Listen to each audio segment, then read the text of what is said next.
And let's see. There we go. Every once in a while it changes where the button. Hi, everybody.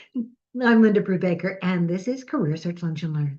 We are a job search, a career search networking group. Our goal here is to be able to give you as much support and advice and tips and tricks that we can to help you move forward. Now, we know that this is not exactly where you want to be, but we're happy that you're here so that we can support you. And our goal is to be able to give you those tools to not only support each other, but to move forward. I'm a career transitions coach. I have been doing this now for almost 9 full years. And in that time frame, 944 of the people that I've worked with, either in these group coaching sessions or privately, have gotten offers. My experience and what I tell you is based on my over 30 years of experience in human resources and recruiting. I've been an HR business partner. I've been a recruiter, both inside and outside companies. I've managed recruiters. I've been a hiring manager. So I know what this is all about. And the information that I give you is based not only on that experience, on my experience as a coach, but also on the connections that I make with all my colleagues that are out there, including 2 of whom are here. We're going to have them introduce themselves in just a moment. But it's a way of being able to make sure that the information we provide you not only is accurate, it's up to date, it's actionable. We know that it works, and we can give you the information to help you move forward. I'm going to tell you a little bit about me in the chat as well. I'm going to include my information. But if you're interested in working with me privately, I am happy to do that with you as well. But in the meantime, our goal here is to be able to support you. So I'm going to allow Sue and Ken, please, to introduce themselves to you as well. Sue, Great. New Orleans. I'm back from New Orleans. We had Arctic cold there for them. I mean, we had temperatures in the 20s at night, and most of those houses, many houses, are not insulated or have they're raised a little bit on up above the ground, and so it's cold. It was cold there, but it was still pleasurable being in New Orleans and not having the snow.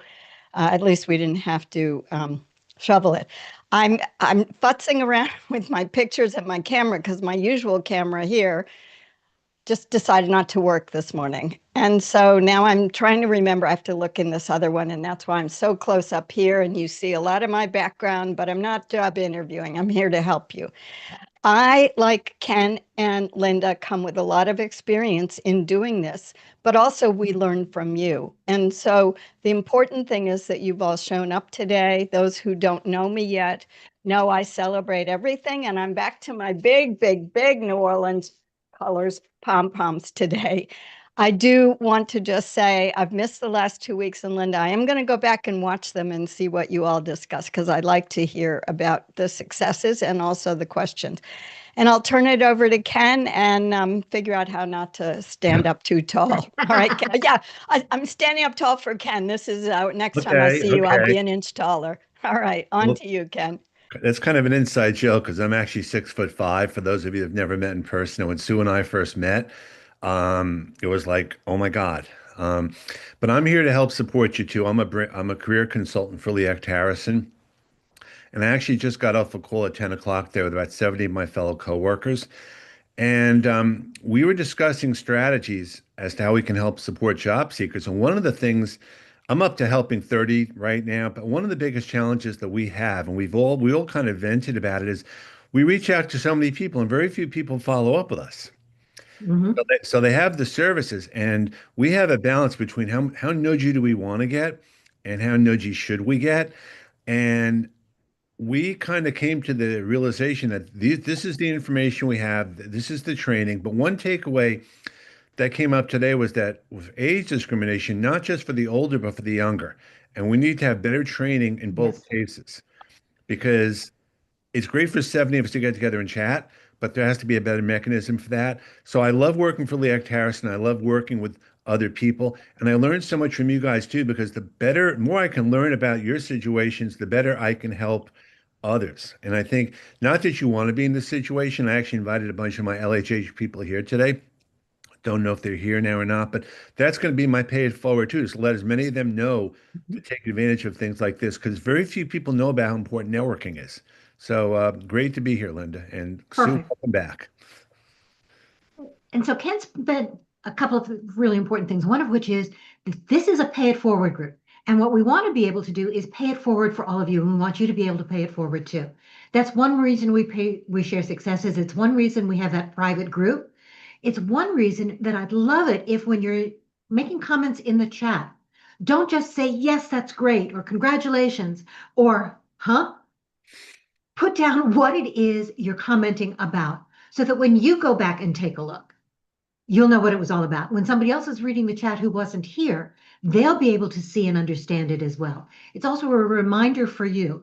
And for those of you who are sharing this information with others, thank you very much for doing it. Our goal is to be able to pay it forward to as many people as possible.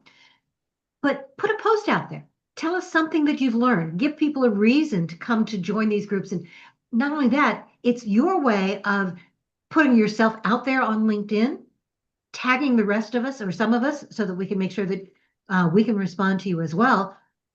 But you're sharing that information. It's making it visible for you and for other people, and you're doing it in a very positive way. Okay, so I think that's a great thing to be able to do. All right, that said, we're going to start with some quick wins for those of you who are new. If you're new, please raise your digital hand. Okay, and let's see whether we can. All right, perfect. If you'd like to introduce yourself. Oh, Yep. You hear me? You can. Hi.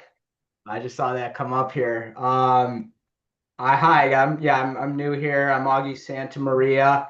I am a transformation advisor, helping companies work with complex systems and data and guiding them through their digital transformations.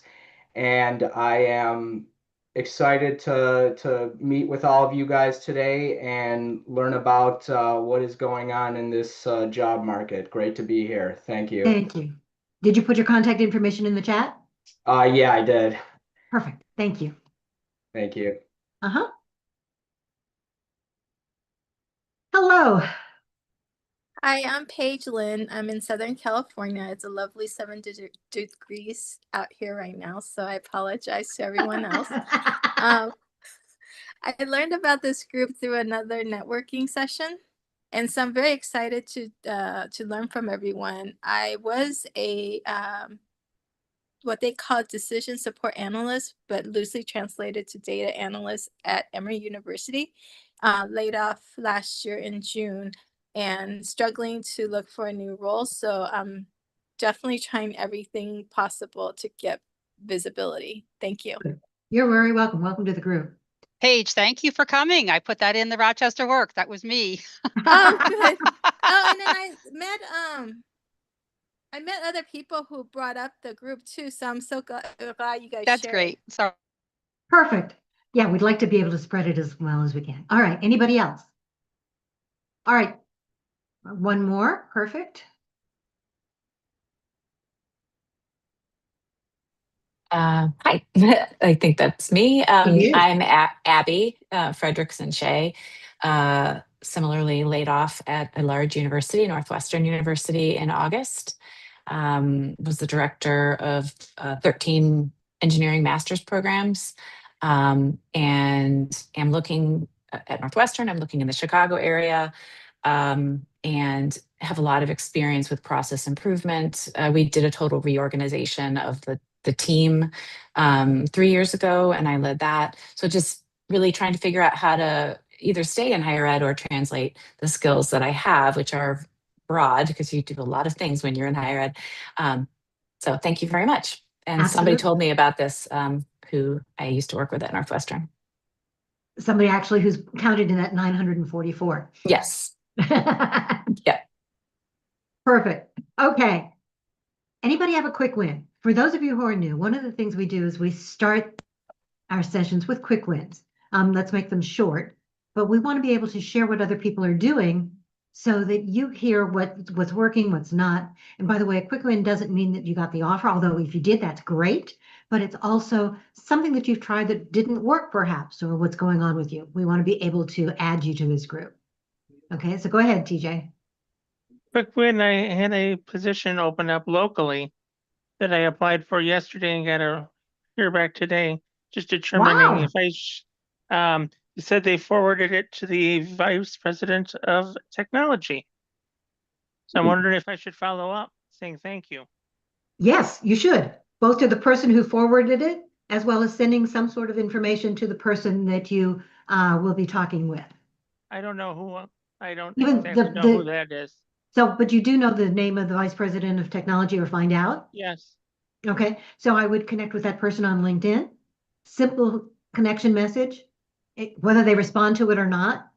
You know, thanks Okay. for taking.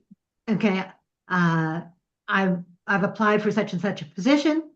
So and so sent me your way. I'm looking forward to having a conversation, Okay. to talking with you. Period. Okay. Good Thanks. luck. Let us know how it goes. I will. David. Well, this week, just a few days ago, LinkedIn actually sent me a message like saying that this one company named Paradigm actually wanted me to apply to a data migration specialist position. So I applied to that. That's the first time I ever got a message like that specifically asking me to apply for a role. So that's something new for me. That sounds like it's something new for LinkedIn. That's not anything I've heard of before. Ken, have you? Okay. I have not, but who knows what's going on behind the scenes? Yeah, I understand. Congratulations. Let us know how it goes. Make sure that when you're doing that, it's a very targeted resume, a very targeted response. David. Let us know how it goes. Okay. Next. Lisa. Hi, I have within the last week and a half, I've had 4 opportunities for 4 different interviews at different places. I know, it's amazing. So hopefully one of them will work. I'm doing tomorrow a second interview at one place and next week a first interview at another place. And I'm waiting on the other ones, and they all seem like they say that they want to do this pretty quickly, which is for nonprofit, that's really actually a good thing. So we'll see. Absolutely. Yeah. And nonprofits are starting in, depending upon the field or the area that you're looking at. Are you doing the event planning? Event, yes. Okay. And volunteer management? Yeah. So Yes. this is the time when nonprofits are starting to think about their budgets for the coming year. So part of that is how do we raise money? And in order to do that, we need certain activities and events. So Yeah, so it's a good time for me. absolutely. How did you find out about those jobs, Lee? Through LinkedIn, most of them, one of them was a referral from somebody else that I connected with on LinkedIn a few months ago. And yeah, and then this one that for next week, it's just LinkedIn. Perfect. Thank you. Let us know how it goes and how we can help. Okay, thanks. Uh-huh. Linda. Hi, good morning, everyone. I had an unexpected win this week. I had applied for a job about a week ago. Got an assignment a couple days later. Interviewed yesterday, and even before the end of the day, they had contacted me for a second round. So that's kind of looking promising, I hope. Absolutely. So how did you find out about that job? Actually, it was a LinkedIn post that I saw. So Wonderful. yeah, the company looks really good, and I really like what they do. So fingers crossed. Absolutely. We'll keep them crossed for you. And Thanks. one of the reasons I'm asking this is that we hear a lot about how you find the jobs and how you apply for the jobs and whether or not it's effective. So it's important to know that there are lots of different avenues to getting those jobs. Don't rule any of them out. They all work, support one another in various different ways. Perfect. Hi, Marianne. Hi, how's everybody? So here's my quick win. Many months ago, I applied to be a juror on the San Francisco grand jury. I had to go through 2 days of training. I got selected as an alternate. 2 days ago, they called me to see if I was still available. It's a year's commitment, and it's not a job, but I'm so excited because I will get to learn about the inner workings of San Francisco government, which I've always wanted to do. And it's given me a whole new momentum. And on the other hand, one of my good friends yesterday just got laid off from her job. There needs to be something about protocol. You just don't tell somebody they're done over a Zoom call. It's just bad the way the corporate world works these days. But anyway, It it's is a sunny day. Francisco, so I'm happy. There's nothing we can do about that. What we can do is how we support other people. Right, exactly. So good luck with that. Okay, Both it'll be with fun. the jury, I think it will be. I already have a slew of meetings. I can't keep up with the emails. Oh my. All right. Don't let it though take away from the job search if you're still doing that. So make sure that Right. you're building in time for that. And you can, Yeah. even with the grand jury, with those, Yeah. unless you're actually on a trial, you can tell Yeah. them that you're unavailable for something. Right, got it. Julie. Thanks. Uh-huh. Oh, yes. Well, I got a job interview, and actually it got rescheduled only because it was supposed to be yesterday, but my internet access went out because they're working on outage. So we're 15 minutes in the interview, and then we had to reschedule it for tomorrow. I'm like, oh my gosh, I hope it doesn't happen during this interview again. But it is a win, like I said, of the interview. So just kind of have to re-prep a little more for tomorrow. And go from there. So, actually, yeah. That rescheduled interview gives you an advantage because you Yeah. started, okay, you already know who they are a little bit. You've got some sense of who their personalities are and their styles. It gives you that added information that you can use as you prep. Well, you know what, though? I did get an email, though. It's not going to be the same person because she can't now due to a conflict scheduling. So it is going to be someone else, which is fine. We'll do, just go from there. She, regards to the interview, and yeah, but yeah, Good luck. we'll see. Yeah, thank you. Perfect.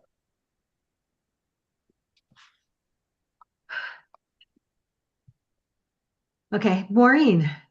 Hey, well, basically, I'm just here to tell you that patience is a virtue. I wasn't with all you fun people last week because I do a lot of gig work, and because of the time of year, I have been working a lot of gigs. So it's unfortunately, a lot of last minute work, but that's quite all right. It's starting to snowball and come in. So patience out of Padawan. That's my word for the day. Thank you. Dwayne. Or Daryl, excuse me. Sorry, read that wrong. Daryl. Oh, hello. Yeah, the quick win I wanted to share is I do have 2 second round interviews tomorrow with 2 different opportunities. So I'm excited about that. I've reached the second round with a few other opportunities in the past and nothing came of it, but I'm hopeful for these 2 at least. They both came about, both of them through referrals. One is a good friend of mine, and the other was a friend of my wife's. Mhm. And so, yeah, and one of them, I've been told was the top candidate, at least from that inside information from the referring person last week. So Perfect. we'll see what comes of it. So I will just note, which I'm sure most people know, is that referrals are important. Referrals are important, regardless of how you find the job, whether you go in through a referral or direct. Right. Okay. Even if you're going in direct and those still work, make sure that you're getting those referrals too, or getting that Right. information before or after the fact. Right. In fact, one of them I did see on LinkedIn first, but then I remembered my friend worked there, and so I contacted him. And so he said, "Don't even bother applying. Just send me your resume. I'll hand it directly Perfect. to HR." And that's what happened. So That's perfect. By the way, one of the people, whoops, wrong one. One of the people that just got an offer from this group, this one, there we go. Got an offer at an organization where I know people and didn't ask for a referral. I didn't know which company she was applying to.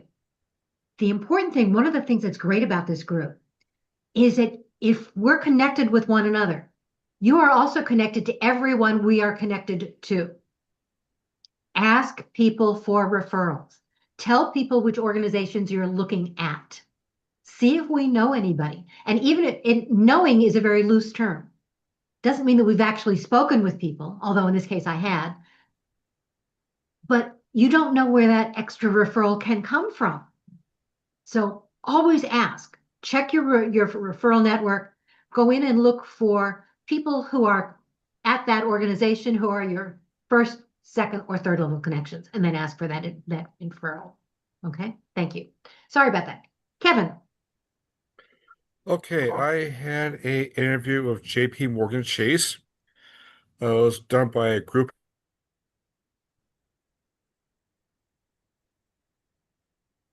Kevin, I don't know whether you're frozen or I am. He is. Looks like he is. All right. Kevin, I'm going to let you come back again another time. Okay. And we'll go from there. All right, while we're waiting for Kevin's internet to come back and maybe a little more stable, and we'll let him share his win at that point. Let's get started with the Q&A. So this session is all about you. What kinds of questions do you have right now? What kinds of things do you want to talk about? This is your chance. Anything goes today. Perfect.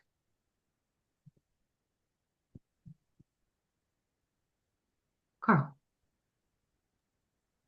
Not as much as a Q&A, more just an APB for folks. I had a good interview with a recruiter, and in that discussion, she also mentioned that she is looking to help staff a CPA firm, tax and audit type professionals at multiple levels. So if there's anyone in the call that is of that type of person, please reach me offline and I'll share that person's contact information with you. Perfect. Thank you. That's one of the things that I love about this. Okay. You can also share that in the private group too. What location do you know? Sorry, Carl. I do not know. Okay. It's probably in the I'll say New York-ish area, because that's where she's based, and she's more boutique in that respect, but I don't know for sure. Perfect. Craig, what's your question? How you doing? Two questions. One, I'm having difficulty with many people just not returning calls. I'm sure we're all going through it. So I guess first question is, how many times do you reach back? That's one. The second question is, after you have been declined on a position, going back, and I've gone back, asked for feedback. How many times do you go back for feedback before you just say, yeah, you know what, they're not giving me any? Thank you all. Okay, so let's do the first question first. Yep. Okay, and that is, you're not hearing back. Are these networking connections? Is it job opportunities? Is it after an interview? These are people that I know. And what I'm trying to do is just see if I can get insight on some of their connections that may be beneficial to me in the search. Okay. I'm not taking it personally, by the way. I don't think I've done anything. I think people are just a combination of being busy and rude. I'm just wondering. Yeah, I think that's true. And I think it's more busy and just it's not benefiting them at the moment. They don't see what's in it for them. Yeah. Right. Okay. And sometimes it's the questions that we ask and the way we ask them. So Ken, Sue, do you have a suggestion? Well, I would just say a couple of things. First of all, people are very busy when they're working. I know, even though I'm doing a lot of things, and I apologize a lot of times in advance. Sorry if I don't get back to you right away, but it's okay to nudge me, but that's me. I think part of it is going to be a little thing, like even a subject line on an email you send, because if the subject line doesn't resonate, then it's just going to go moved into another box, another inbox. Okay. If that's the way you're communicating, if you're sending a phone call, again, the same thing. You know the person you're trying to contact. It's one thing if it's just an email response. I would give them grace for a couple of days or a couple of weeks or so, but then maybe try something different.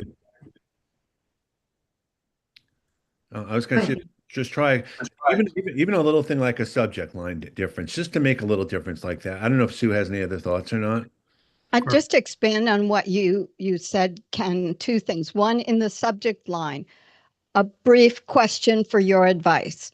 That, just specifically, or, not necessarily referring to the people, because not everybody likes to be contacted to talk about it. You want to get feedback.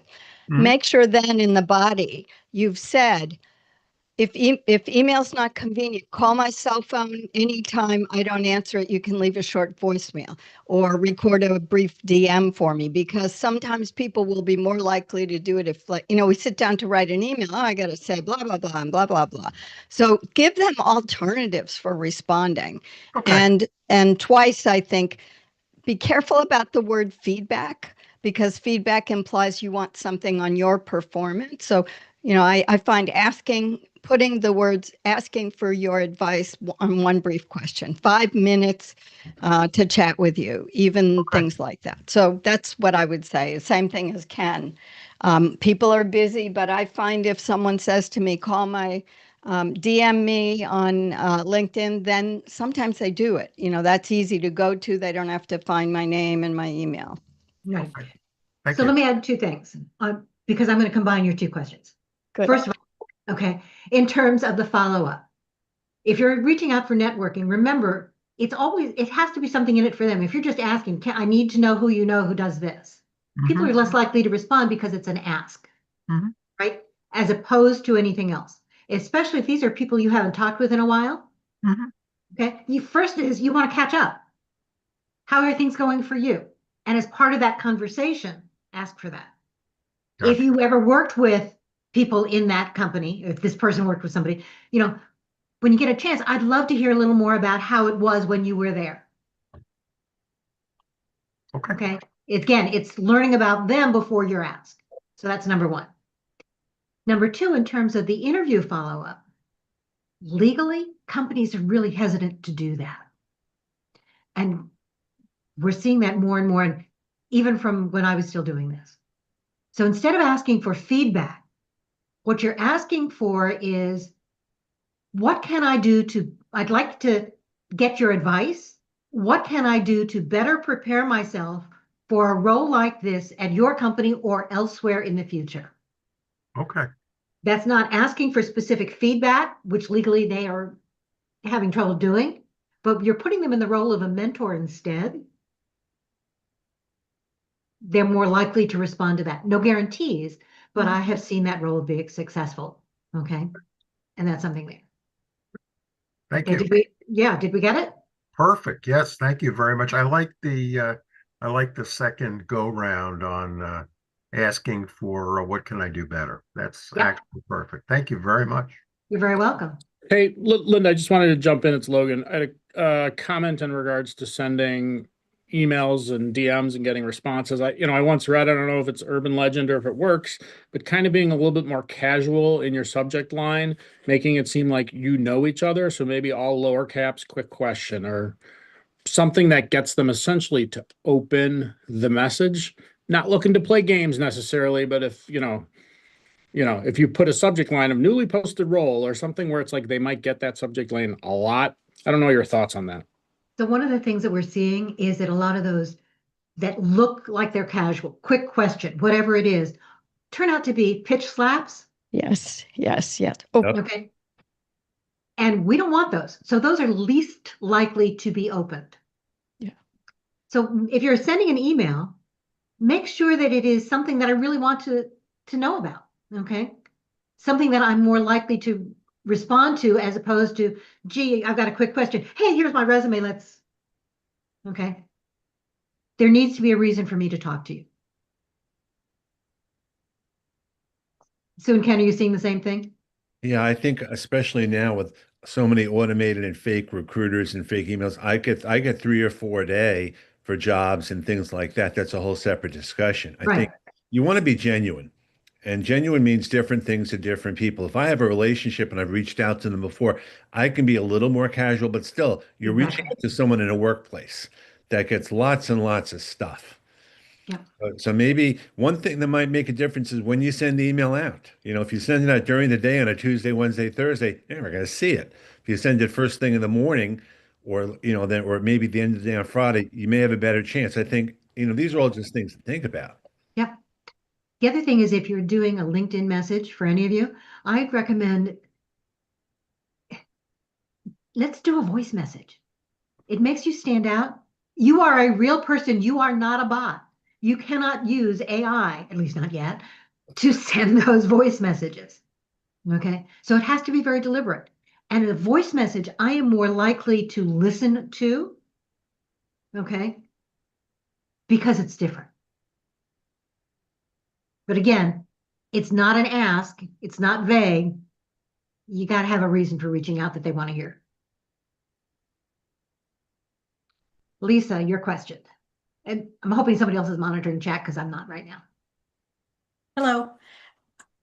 First interview, phone interview with usually HR for like a 20-minute thing. What are they looking for? It's a big question, I know. Okay. Too many people just blow those off and say that they don't count, they count. They really do.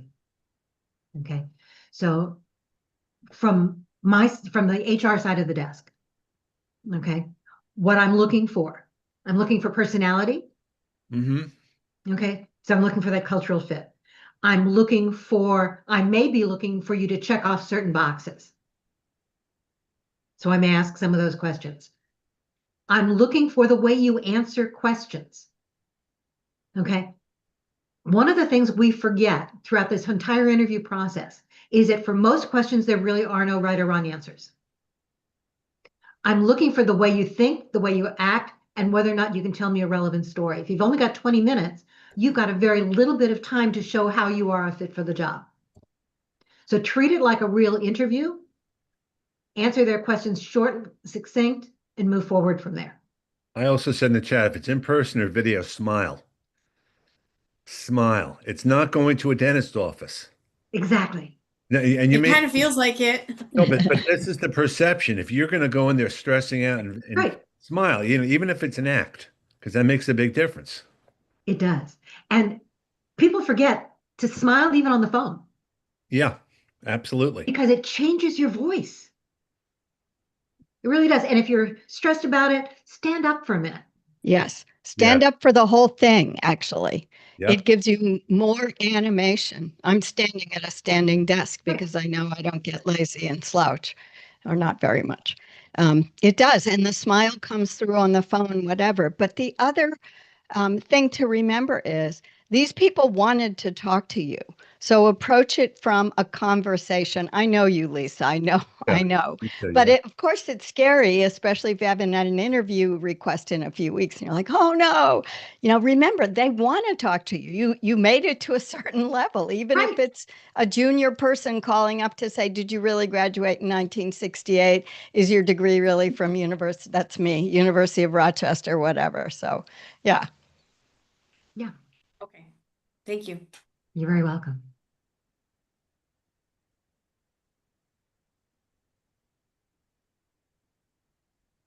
Linda, I just wanted to say something because there's a lot of, we have a lot of people that come and go in this group. And those of you who've been here a while, I think sometimes we use shorthand in the chat when we're responding to things. So today, I know there are several new people who introduced themselves and some who have come in and out. I haven't been here, as I said, for a couple of weeks.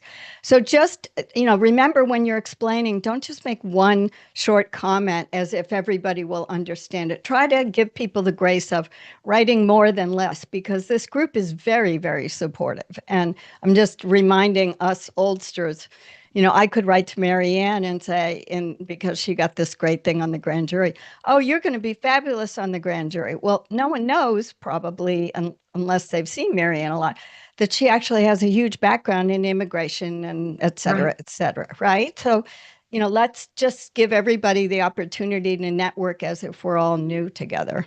That's a great point. So remember to do that, make your comments memorable so that if you go back and take a look, everybody else understands, or somebody else understands without having been here. Think about it as, sometimes what did you learn? What did you pick up? What are you sharing?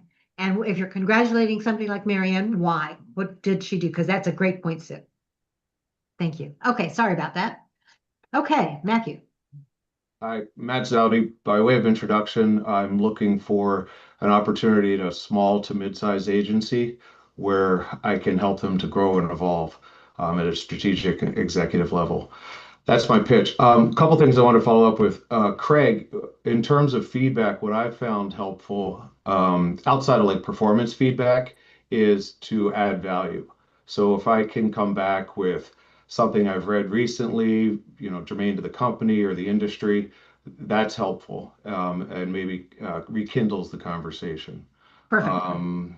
There's a lot of people here for education. I worked at an OPM, and I still consult in higher ed. So if I can be of a resource there, Northwestern was a client at one point. And then on the nonprofit side, I have a recruiter who I've been talking with who is focused exclusively on the nonprofit side. So if that's helpful to anyone, I can offer that as well. Perfect. Now, Craig, for those people who don't understand, I'm sorry, Matt, for those people who don't understand, what is OPM? Oh, yes, online program manager. Back when I was in finance, we used to call it other people's money. But they're essentially firms that help, in COVID, they help to develop online programs from the website to the recruitment to the actual course content. Now it's evolved to a little more of a fee-for-service arrangement, so less OPM and more agency-esque. Good, thank you. A reminder, not everybody understands your acronyms. I was about to I'm typing that in the chat as you actually say that. Okay, so whether you're talking in a group like this, whether you're doing an interview, whether you're putting it on your resume or LinkedIn, explain it, spell it out. If you want to put the OPM in parentheses or OPM dash, because OPM could also be Office of Program Management. Okay, project management. Lots of different things that it could be. We need to know specifically what it is you're talking about if we're going to be able to do it. Okay. Thanks for sharing all those resources. David, Pryor. Well, my question is about how the applicant tracking systems work. If you've applied for a position and you look back on it and an applicant tracking system is still not there after a week or 2 weeks, does that mean your resume is better than the other resumes? Because I say that because a few times I've applied for jobs and I got rejected 2 or 3 days later. ATS systems are, yeah. Whoops. I have no idea what happened there. So ATS systems are misunderstood.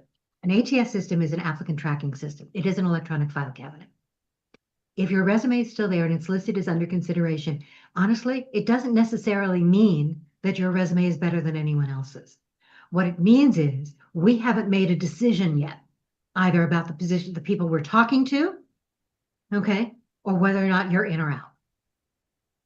It just means that your application is still active for this role. All right, fine. Guess that was a stupid question. Move It's on. not, no. No, well, I there think are no stupid questions. Never a stupid question. It's a good one. Yeah, I think also, David, generally, if people want to talk to you, you've at least made a cut of something, whether it's the top 10%, top 2%, you don't know, but you've at least got somewhere. So you all should take it to heart that some of the things you're writing are getting through and you're getting screening interviews. Correct. Now, in terms of whether or not you just applied and you haven't heard anything back yet and it's still listed as active, right? My view is take that as a good sign. Okay. All right. And nothing says you can't follow up on LinkedIn with networking contacts, whatever, just to see what else can be going on. And, gee, I've applied. Why don't you take a look? Yeah, I'd appreciate your feedback.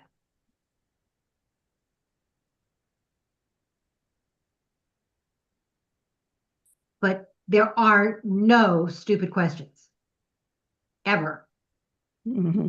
The only stupid, forgive me, used to tell my kids, the only stupid question you have is the one you don't ask. That's good. Okay. Okay, so I'm gonna ask. Good. Prior to or during COVID, I know a lot of people had already complained about how broken recruiting has been. And this is always puzzling to me. If they're interviewing somebody who became like the second choice, why don't they spread the information among their departments or outside of the department to say, hey, this guy is really great. Didn't work out for us, but maybe you want to talk to them. Even right now with AI, I keep hearing how difficult recruiting has been, but they're not really utilizing what's already available. Does that make sense? It does make sense what you're asking. Yeah, it makes sense. But unfortunately, what we hear over and over again is people are overworked, TA, talent acquisition, and their job at that point is I have to fill this position because there's usually KPIs that say number of days that a position's open. So the shorter time, the better. We had one in my old days of jobs, 45 days from advertisement to actually assigned offer. I never met that requirement, but anyway, it's really, really tough. And when people are heads down, let's get this empty position filled, they aren't thinking for the best of their company, whether it's 20 people or 20,000 people. So I'm hearing, I follow a lot of global TA people through a big group, and I find it very revealing how much they're being asked to do with a title that used to be just HR. Now it's changed to talent acquisition, and they still have so many demands on their time. I mean, we've all been around. I know, Linda, early on when you started this group, like, why can't they just push a button in the ATS and give us a message? Somehow they can't even get to that. I don't know. The TA people are aware that we're all unhappy with this, but they don't seem to be able to solve it either. And there is in the US very much the attention to the fact that anything could be litigated, even just a message back saying you didn't get chosen. I mean, there are potentially nonsense suits out there for something. So Correct. And I'm not unfortunately, defending everybody. I'm just saying. Yeah. So go ahead, Linda. Sorry. No, I said there are also some real suits out there in terms of the ATS systems right now. But for the most part, if there is a good recruiter, they may not specifically share it with somebody else, but good recruiters will use the ATS system to also write notes. Oh, good point. Okay. And a good recruiter in a company will go through the ATS system as well and do a search for candidates who are already in there. Okay. See, that's at least a little encouraging. I feel like you go through this, vicious cycle, and you wish somebody would say, oh, I met this woman and she's great, and let's talk to her for another job. Right. It doesn't always happen.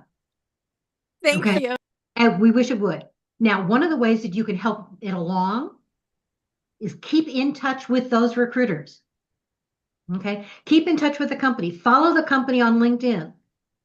Put in the information saying that you're looking for, you're interested in opportunities there. Comment on some of their posts. That keeps you involved.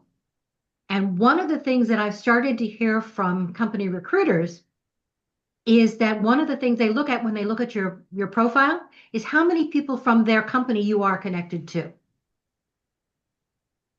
So don't stop connecting with their people. Connecting with their people says you are really interested in them as opposed to I want a job, any job. Gotcha. Okay, great. Thank you. Uh-huh.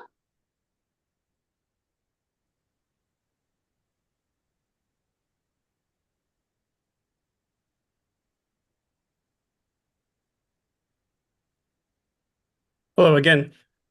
I already put this comment in chat, but just in case it got lost in the fray, it was in reference to Lisa's question on screening interviews.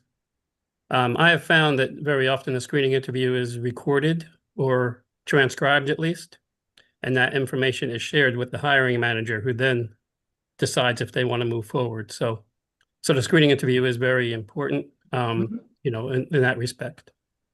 Not only that, if the screener is an experienced HR person, in addition to saying yes or no, what they will do is that they will often say, here are the things I noticed, here are the things you should talk about. Okay, so they provide that additional support there as well. Thanks for sharing that. Scott, can you turn your camera on? I can't do the camera because it's broken, but I can do the audio. There was a chat somebody was asking me, but maybe a question for Ken. Hello, by the way. Oh, hi. You know how many requests for connections can be given in a certain period of time? how many connection requests you can send out, you mean at one time? Yeah. There used to be a limit. Mhm. I used to be, I think, 200 within a certain period of time. I don't know if that's changed or not. I don't know if it's basic versus premium. I mean, I got to be honest with you, I don't send a lot of connection requests out, and I haven't for a long time. I usually just wait and just use engagement because it's a numbers game. So I think Michael just says 100 per week. That could be, Yeah. and again, I appreciate you guys telling me that because if I Mhm. don't know the answer, that's what's great about a group like this. Right. Okay, thank you. Yeah, I heard it was 200, and I know it doesn't matter if it's premium or basic. I know. But then what happens is, and I'm not sure if people can if accept it if that number goes down or not, or how that works. Like let's say, and again, this is just LinkedIn is like this don't know. whole black hole that we don't all know the answers to. And if you heard something today, it could be different by tomorrow. Absolutely. Thank you. So Yep. with a free account right now, you can send 5 connection requests with a message a month. With a premium account, you can do more. I thought it might be 3. We've had a couple of people LHH say Yep. it's down to 3. Yeah. Well, I went in yesterday and mine went to 3 and it went back up to 5. Good. Well, that's LinkedIn. Yep. So I don't know whether it's going to go 3 or 5, but one of the reasons we put our connection information in the chat here is if you see somebody in the chat, you have a free account. Please, guys, if you're willing, we'd really like it if you would accept connection requests from anybody you see here without a message. You know Also, who we are. if they have the square in, that means you can send them a direct message without having to be charged for it or a part of it. And that's another thing to think about. And actually, it doesn't just require that. It requires you to enable in your privacy settings that you are open to receiving messages from anyone. Mm-hmm. Okay, you don't have to have a paid account in order to do that, but Right. it really makes it easy. Second, okay, in terms of the connection number, Scott, as far as I know, it's 100 still. And the only reason that I know that, or at least it used to be, is back in my recruiting days, especially when I was in the headhunter role, I might send more than 100 or try to, and I got blocked from sending them for a month, for any connection request, because they thought that I was abusing the system. So be careful. Make sure that you're being very deliberate in the people that you're trying to connect with. Remember, it's not just a numbers game. It truly is about a reason for the connection. And I just want to Yeah, add one point. yeah, It the one didn't time I- happen. Go ahead. The one time I sent too many, yeah, it was a week, and LinkedIn told me that it didn't matter if it was premium or basic, that was the same, because I thought that was one of the reasons for basic. Yeah. But I still am the true believer of, I mean, a larger network helps everybody, because if you're not connected to the person somehow, you're never going to come up and be seen. So Right. it is But a remember- numbers game if you want to be found. But you can be found through other people, and it's more about your engagement than it is about just numbers. I was just going to say before we go on, Yep. Be careful if you're in a meeting like this at the beginning. If you click all these profiles to open them first and don't shut them, you may get put in what our colleagues, Ken, Kevin Turner, Brenda Meller, you get in LinkedIn jail, meaning they think because you're clicking them so quickly, they think you're automation. So remember, number one, all of this is in the chat, and you can always download the chat, and Linda puts it on the group. But number two, open a couple people's, go accept them, close those, open a couple more. I haven't hit LinkedIn jail, and I was trying today to connect with a lot of you. So I know I did over 10 a day, and so there's no stopping at that. But I open it and close it, open it and close it, because I don't want to deal with jail. So that is what happened to me. I reached out to Ken Lang, who reached out to Ken Turner, and he helped me get out of jail. Yeah. Right. And then right. Brenda Miller had Mhm. said, try not to have more than 5 or 10 open at one time. Exactly. Yeah. We've all been in LinkedIn jail for different things. Exactly. Okay, Lisa Beth. Okay. So a question regarding the change in times and legal issues and those type of things. And this is not necessarily not where you think I'm going. I know Linda personally, so I'll put that as disclosure. Because it's happened with both of my kids, and it's happening, I guess, in my world as well. When you're going through the interview process, whether it's first or online in a form, And companies today don't want to talk about anything other than you worked here from here to here. And I'll give the example, my son, a major company right now, had a contract job. And when he left, he had two choices. Either we say nothing about you, or you sign this contract which says we can say absolutely any and everything about you that we want. You have two choices. There's no in between. So when you're filling out a form, can we call this past employer? Right? If you say no, well, why can't we?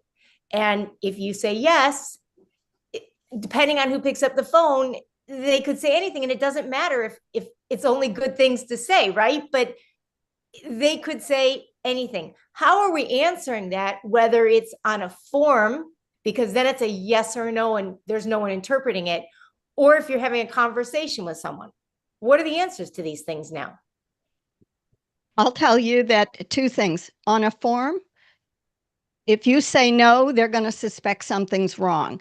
And by the way, if you say no in person, no, verbally or on the form, they still have the rights to go to your employer. Right. No one's going to answer the phone who isn't authorized to speak. If someone calls and there's a junior HR person in the office, the senior director's out of the office, they're not going to answer you. They'll either turf you over to someone in the C-suite if it's really important to get an answer that day. So I would not worry about saying this. Companies are, at least in my experience, had two companies. They have a very narrow script of what they're allowed to say. Yes, Sue was employed here from 2004 to 2014, period.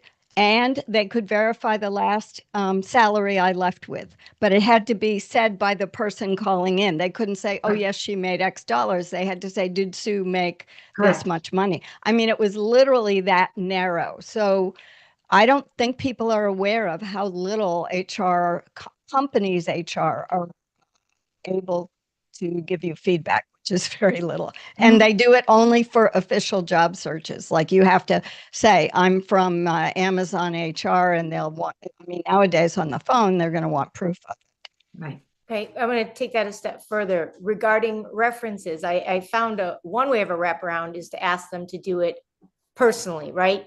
Do you mind because they say I can't do it through work. So I say, can I list you as a personal reference? And then they do it that way. But the feedback he got from that was, we also can't do that because that could still come back to us in some way. So how are we getting references then if people say, I'm not willing to do that because it could jeopardize my career? Well, those people are scared of what they're scared of, or don't feel comfortable. And some people won't be. I think that the issue of references is hard. I'm finding so many job posts, people that I work with who are applying are having to put their references in immediately. And this is before they've told me, Sue, I'm listing you as a reference, or, is it okay?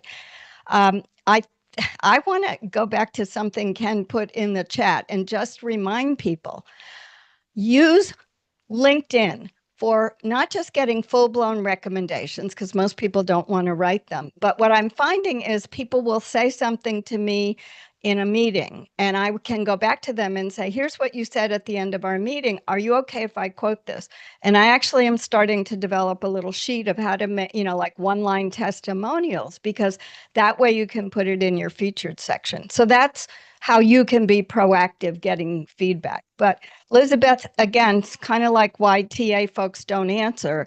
It's one of those things where it's so individual and so difficult. I think what I've found is people who are asking for references seem to have gotten beyond it has to be someone who is a supervisor at your work, because I will often, if I have a person that I mentor for a couple months or more, I will often serve as a reference because I can comment on work characteristics, being timely, whatever. So does that help you at least think about references differently? We're just in a Sue society, so it feels like it's become very challenging because everybody is. Well, it is, but we're not going to change. But there are other ways around it. But the other thing I'm going to say is you don't know when someone's reaching out for reference what they're looking for. They may be looking for someone else for the same job, that your son is applying for. Right. I mean, I have references. I guard them with my life, even though I'm not looking for a job, because I don't want them to be underneath. I don't want them to be contacted. And if someone wants a reference right off the bat, that's a whistle for me, like, bye, see ya. I mean, why would you want them right off the bat? Right. So the only organizations that I say are required that I've seen in terms of asking for references up front on an application would be education, okay, and healthcare. Otherwise, you can include them if you need to. Most of the time, I would leave those blank, especially if it is an optional field. But you need to understand that they're not checking your references yet. So even though if you have listed them on an application, when they get ready to check those references, which is not until final stages, you can say, I'm now going to contact those references. Here are the people that I think would be a better way of talking to you about my fit for this role. Okay, so that's what I would do with that. In terms of companies giving the response, go ahead and say yes, they can contact your company. The big one in terms of saying no is if you are currently employed. You don't want them to contact your current employer now. So contact them afterwards. But the legal situation is such that even if your son has signed that form saying, yes, they can say absolutely anything, they won't. They can't. And they know it. And in most cases, those references are actually outsourced to another company who confirms the information as Sue is talking about.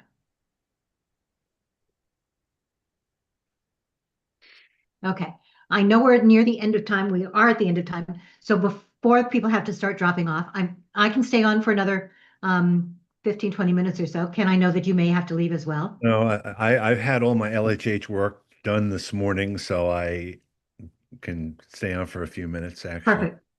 So we'll stay on for a little while longer. But in the meantime, for those of you who are leaving, I want to remind you to copy the chat. And there are two ways that you can do it. One of which is going up to the top of the chat where it says Career Search Lunch and Learn. You'll see 3 dots. You click on those and one of them says Save Chat. The other thing that you can do is click anywhere into the chat, select all, and then copy and then put it into a document of your own. But I will upload it, technology allowing me to, this afternoon into our private group. Okay, let's keep going.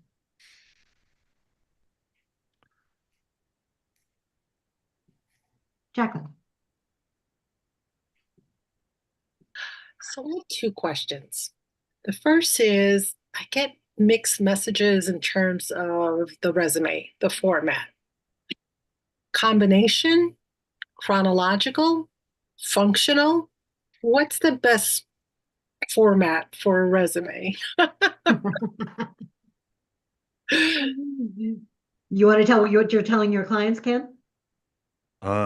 Well, your resume has to reflect your LinkedIn profile in terms of experience. That's going to be a given. I would be more interested in the other components of it. For example, you want to have a headline which reflects what you want to do. You have what we call a branding statement, which speaks to what you can do for a company. You want to list skills and areas of expertise related to the company. And if you've been around for a while, and I don't mean this in a negative way, you may want to list a top accomplishment section, listing the 4 or 5 bullet points, then go to the jobs. I think the mistake a lot of people make is that they make their resumes task-driven as opposed to Right. accomplishment-driven. I don't care what you did before. What's in it for me? Absolutely. A little bit of, and then you want to prioritize the bullet points top to bottom, the one you're most proud, the least proud of, instead of chronological. I mean, these are little things, but you want to think about it as putting your best foot forward. I mean, I don't care as much about what you did 15, 20 years ago, unless it's relevant to what you can do for me now. And so in terms of that, functional resumes don't work. No, they don't. Okay. Recruiters, hiring managers don't like them. An ATS system can't really figure out where things are going. I love the idea of putting that branding statement, that professional summary, whatever it is, right up at the top. I want a separate skills section with keywords, skills, hard skills, not the soft ones, okay, that are specifically related to this job. Remember, it's not everything you've done, it's what you can do for me. Yep. I like that separate section that talks about key accomplishments that relate to this job. I don't care where those accomplishments came from. Mm-hmm. Okay. Don't label them with a company. Don't label them even necessarily with an industry. Don't label them with a time zone. Or a date. Or a date, exactly. It's that specific but generic. Here's the accomplishment because I want to see it in what you can do for me. Mm-hmm. So I would put those up top. So like after the header, like your name and whatever, then The job title. What are you looking to do? Project For them. manager. Their job title. Their job title, not yours. Their job title. And then three or four sentences. Think about it from an elevator pitch. You're selling me. Right. But how are you going to sell yourself to them? And don't go word vomit, if you will, which is again, like, it's a nice way of saying everyone's experienced, everyone's a multitasker, everyone's a collaborator. That's wonderful. It does nothing for me. Right. Think about all of those terms in the skills section and in that professional summary as searchable terms in a Boolean search. What am I going to use to try and find somebody who matches my job? And go to LinkedIn and do a search for a job title in your space and see what's there. Do a reverse search. There's lots of ways to do it. Yep. Okay. Okay, then I have one last question. Uh-huh. I have a daughter who's a nurse. Okay. She's looking for a new job and, applying directly to the hospitals or doctor's office. But are there recruiters in this field also that could help her? Yes, but you're shaking your head, yes. No, yes, but I mean, it depends. There's all different types of recruiters and there's all different types of people. Mm-hmm. There's going to be a corporate recruiter for let's say a large medical facility. If you're going to a doctor's office, it's the same person as the office manager. I mean, it all depends. Right. So are you asking about whether or not there are outside recruiting firms that really work in areas like that? Mm-hmm. Yes and no. Yeah. The big thing with outside recruiters is for the most part, they're not interested in talking with you unless you're a match for their job, because the only reason they get paid is when a candidate they send over gets placed. And there might be niche job boards in the space also. Exactly. So how does she find them? Well, if you do a search on medical jobs for a nurse practitioner, let's say, whatever it is, and then it'll come back with certain job boards. Mm-hmm. Like higher ed has a job board. Exactly. Religious organizations have a job board. So, and then you can actually get a sense from there. Mm-hmm. Right. I'll pass that message to her. Thank you. Absolutely. Sure. Happy to talk with her too. Yep. Okay. Do we have any other questions?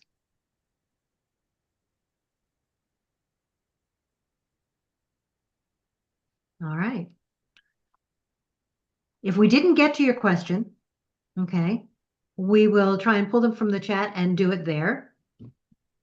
Oh, I see another hand. Okay. Catherine, yep. I don't have a question, but I have a thank you.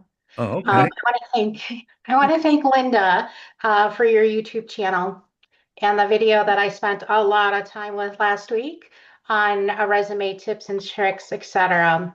Very, very helpful. And just thanks for the consistency in your mantra every week. Hopefully this will be a win, sending this new format out. So thank you. That's really all I had. Thank you. That was a win for me. You just made me feel really good. Thank you. And you deserve it, Linda. We don't all give you enough props. Thank you.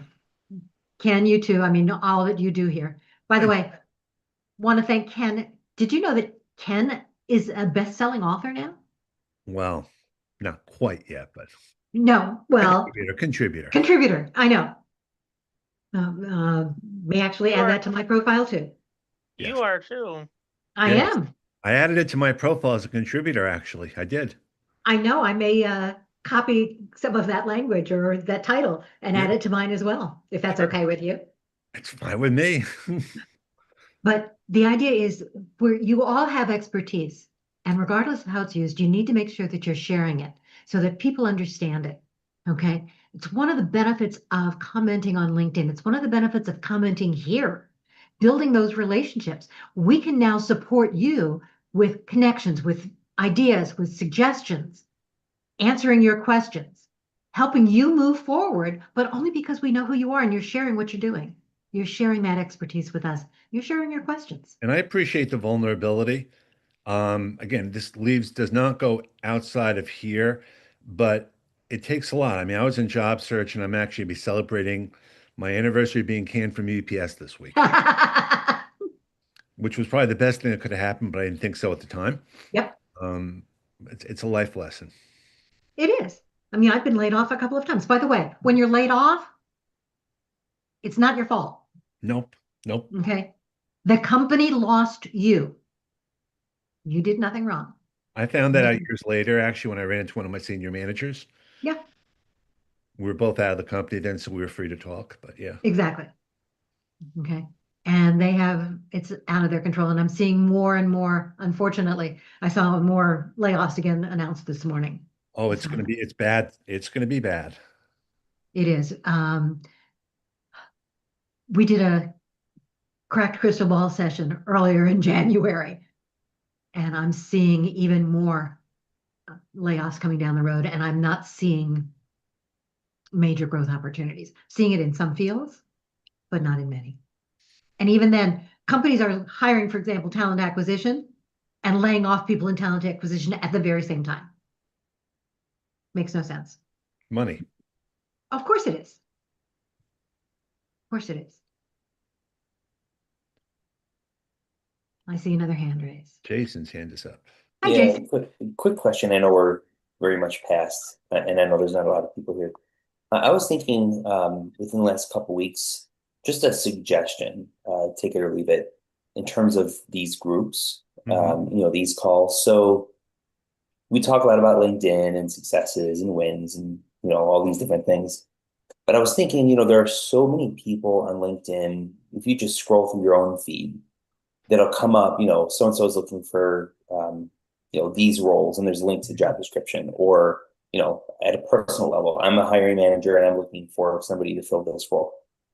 I don't know if it's appropriate and or doable, but could the group potentially, could you guys consider the possibility of trying to reach out to some of these people who show up in the feed and say, hey, we have a group of, maybe we get each other's kind of titles that we're looking for, et cetera. And maybe even invite X number of these people into the group. And the reason why I'm offering this, it could be a win-win, right? It could be a win for somebody in the group, and it could be a win for somebody who's hiring. And if they're not hiring, they may know somebody. So is it doable? Is it, I don't want to say legal per se, but like, is this something as a way to potentially help, add an additional channel or a way to improve the group further? I do that when I see it. I don't often see them. But when I see somebody saying that they're looking for a new job, I do. I reach out and do that. I mean, what I do every week is I do my list of weekly networking events, and people reach out to me that way, hopefully. I mean, it's hard to reach out to every single person out there. That's why a newsletter or something might make sense. I mean, Jason, you can tag us, right, or if you're in a post, and let us know about it, because there's so many things out there. It's not that we don't want to, it's just like so overwhelming. Right. So some people, Jason, have done this. If they see one of those posts, they'll say, by the way, you may want to connect with Linda Brubaker and her Lunch and Learn group. Right.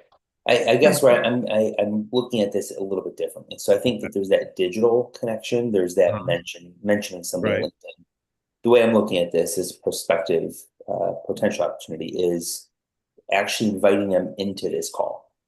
Right. Absolutely. Like, I would love, I've asked over the years recruiters to join calls. We actually do a career coaches call. A lot of them don't come for all different reasons. Maybe they don't want to be put on the spot. Maybe they don't, their companies don't let them, which is irrelevant to me. I mean, but it's just the way it is. Absolutely, Jason. Do invite them. Absolutely. Don't invite them to our private group. Invite them to this session. Absolutely. Okay, so send them the registration link. Please do. We'd love it. Okay. My hope is that we're going to be so relevant, so important to people that we're going to run up into that 100-person limit on screen. I mean, ideally, I'd love to have a conversation with the hiring manager in a place like this, but they're never going to go like this. Yeah. Okay. Okay. So please do. Absolutely. Any other questions?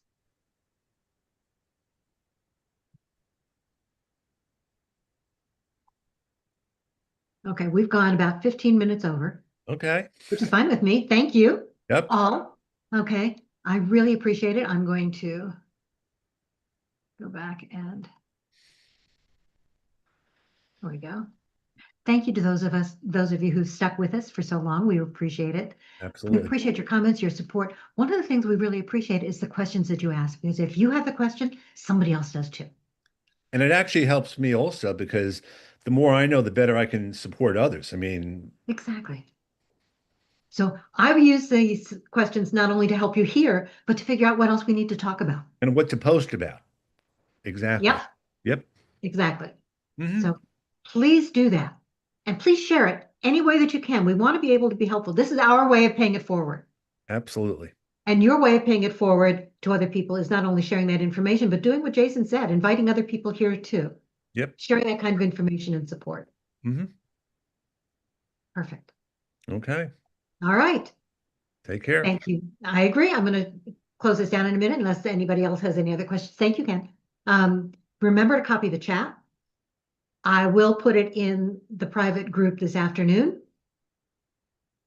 Okay.